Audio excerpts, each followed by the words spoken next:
threat to democracy in Brazil as a result of the enormous achievements of the Workers' Party.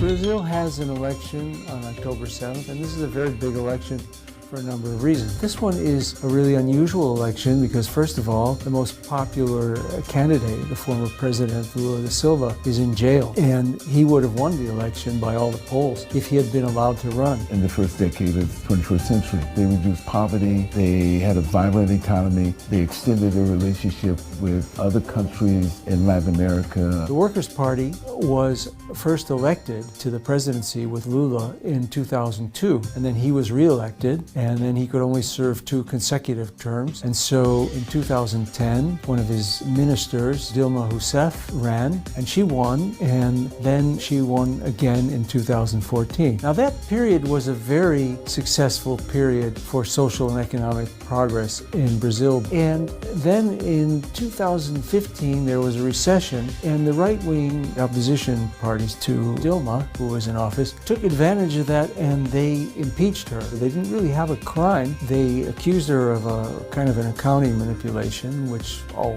previous presidents had done, and governors too. It was a power grab, but then they still had the problem that Lula could run for president. So with a very politicized judiciary, they went after Lula, and he was convicted of taking a bribe, which was in the form of repairs to an apartment, basically. And they never showed that he owned or stayed in the apartment or rented it, or that it was his in any legal way. They didn't have any material evidence either. We have to do something about this. But we at the same time understand that this is not only just happening in Brazil, it's being undermined in other countries in the region as well. The question about what has happened to all of these governments in the region to introduce policies that were more friendly to poor people and friendly to indigenous people. What is happening to those particular countries, and certainly those leaders who initiated those really progressive changes. The leading candidate is this congressman, Jair Bolsonaro. In the press, they compare him to Trump, but to be honest, that's actually unfair to Trump because he is so extremist and so openly racist and misogynist. Well, that's the nightmare.